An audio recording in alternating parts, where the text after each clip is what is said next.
তো আজকের প্রশ্ন কিন্তু আমাদের খুবই ইম্পর্টেন্ট। তো আজকের প্রশ্নটা হইল যে পদার্থ কাকে বলে, কঠিন পদার্থ কাকে বলে, কঠিন পদার্থ কি, কঠিন পদার্থ এর সংজ্ঞা বা কঠিন পদার্থ এর বৈশিষ্ট্য বা কঠিন পদার্থ এর সংজ্ঞা বা কঠিন পদার্থ বলতে কি বোঝো বা কি বোঝায়। তো এই সম্পর্কে যদি আরো কিছু জানা লাগে তোমাদের তো অবশ্যই কমেন্ট বক্সে বলে দেবে। তো এর আগে আমি পদার্থ কাকে বলে ওই প্রশ্নটা দিয়ে দিয়েছি।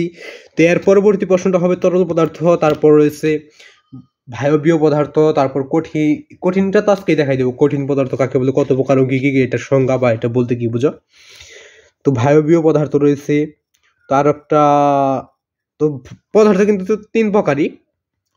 তো পদার্থ কত প্রকার বা পদার্থ কাকে বললে ওইগুলো কিন্তু আমি আরো একটা ভিডিওতে দিয়ে দিয়েছি, ওটা যদি লাগে তো অবশ্যই কমেন্ট বক্সে বলে দিবে। তো বায়বীয় পদার্থের লিঙ্ক যদি লাগে, তারপর তরল পদার্থের লিঙ্কটা যদি লাগে তো অবশ্যই কমেন্ট বক্সে বলে যাবে, তাহলে আমি অবশ্যই লিঙ্কটা দিয়ে দেওয়ার চেষ্টা করব। যদি তোমরা কমেন্ট করো তাহলে আমি অবশ্যই দিয়ে দেবো। তো আজকে শুধু দেখাই দেবো যে কঠিন পদার্থ কাকে বলে, কঠিন পদার্থ কি, কঠিন পদার্থের সংজ্ঞা, কঠিন পদার্থ বলতে কি বুঝো, কঠিন পদার্থের পরিচয় বা কঠিন পদার্থের কত কঠিন পদার্থের উত্তরটা আমরা আজকে জেনে নেবো। তো এর আগে তোমাদের আরো কোনো প্রশ্ন তো লাগে তো অবশ্যই কমেন্ট বক্সে বলে দেবে। তোমরা যদি কমেন্ট বক্সে না বলো তাহলে আমি বুঝতে পারবো না যে তোমাদের কোন প্রশ্নটা লাগবে। তাই তোমরা একটু কমেন্ট বক্সে আমাকে বলে যাবে যে তোমাদের কোন প্রশ্নটা লাগবে, কোনটা লাগতেছে, সেটা অবশ্যই কমেন্ট বক্সে যদি বলে যেতে পারো তাহলে আমি অবশ্যই উত্তরটা দিয়ে দেবো। যদি আরো কোনো প্রশ্ন তো লাগে তো অবশ্যই কমেন্ট বক্সে বলে যাবে। তো আজকে শুধু কঠিন পদার্থ কি, কঠিন পদার্থ কাকে বলে, কঠিন পদার্থের উত্তর, কঠিন পদার্থের উদাহরণ, কঠিন পদার্থ কাকে বলা হয়, কঠিন পদার্থ কি সেটা আজকে জানবো। তো উত্তরটা নিচের উত্তরটা দেখে নেই। উত্তরটা দেখার আগে তো আমাদের আজকে প্রশ্ন সংক্ষিপ্ত প্রশ্নের নাম্বার হচ্ছে 15 নম্বর প্রশ্ন। তার মানে এর আগে আমরা আরো 14টা প্রশ্ন শিখে নিয়েছি। তো 14টা প্রশ্ন নাম্বার বলে যে 14টা প্রশ্ন আমরা শিখে নিয়েছি এরকম না। তো এই চ্যানেলেই কিন্তু আরো 2 থেকে 300টা প্রশ্নের উত্তর আছে, তো যেগুলা আলাদাভাবে আমাকে দিতে হয়েছে। তো আজকে শুধু আমরা কঠিন পদার্থ কি, কঠিন পদার্থ কাকে বলে, কঠিন পদার্থের উত্তর তো এটা জেনে নেব। এবং কঠিন পদার্থ কত প্রকার সেটা যদি লাগে তো অবশ্যই কমেন্ট বক্সে বলে দেবো। এবং কঠিন পদার্থের উদাহরণ এবং কঠিন পদার্থের বাক্য বা কঠিন পদার্থের একটা বর্ণনা যদি লাগে তো অবশ্যই কমেন্ট বক্সে বলে দেবে।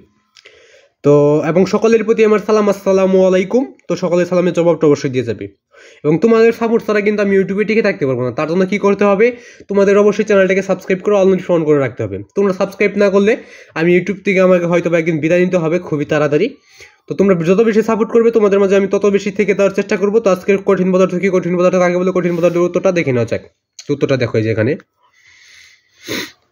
উত্তর, যে পদার্থের নির্দিষ্ট ভর, আকার ও আয়তন রয়েছে এবং স্বাভাবিক অবস্থায় যার আকার ও আয়তন পরিবর্তন হয় না তাকে কঠিন পদার্থ বলে। কঠিন পদার্থ ধরো এই মোবাইলটা কঠিন পদার্থ। এই মোবাইলটাকে যদি আমি চাপ দিই তাহলে এটা কিন্তু কোনো পরিবর্তন হবে না। আর যদি তুমি তরল পদার্থ যেমন রয়েছে কি, তো তরল পদার্থ আমার কাছে এখন নাই। তো তরল পদার্থ ধরো হইতে পারে ওইটা যে আমরা আর কি দিয়ে বুঝাবো তোমাদের, তরল পদার্থ যেমন পানি, পানির মধ্যে চাপ দিয়ে একটু যদি ধাক্কা দাও তাহলে এটা সরে যাবে বিভিন্ন দিকে। কিন্তু কঠিন পদার্থে কখনোই ছড়তে পারবে না। যেমন এই কলমটা রয়েছে, কলমটা যদি আমি চাপ দিই তাহলে এটা কিন্তু ছড়বে না, কারণ এটা কঠিন। এবং এর ভিতরে যে কালি রয়েছে, কালি তুমি বের করে যদি একটা চাপ দাও তাহলে দেখো যে বিভিন্ন দিকে ওটা ছড়িয়ে যাবে, তোমার হাতে পড়ে যাবে এরকম। আর যদি কঠিন পদার্থকে তুমি চাপ দাও তাহলে এর উপরে থেকে যে এটার উপরে কিন্তু রং আছে, রংটাও তোমার হাতে পড়বে না। এইগুলো হলো কঠিন পদার্থ। তো আশা করি বুঝতে পারছি। সকলে ভালো থাকবে, সুস্থ থাকবে, এই কামনার কাছে এখানে বিদায় নিচ্ছি।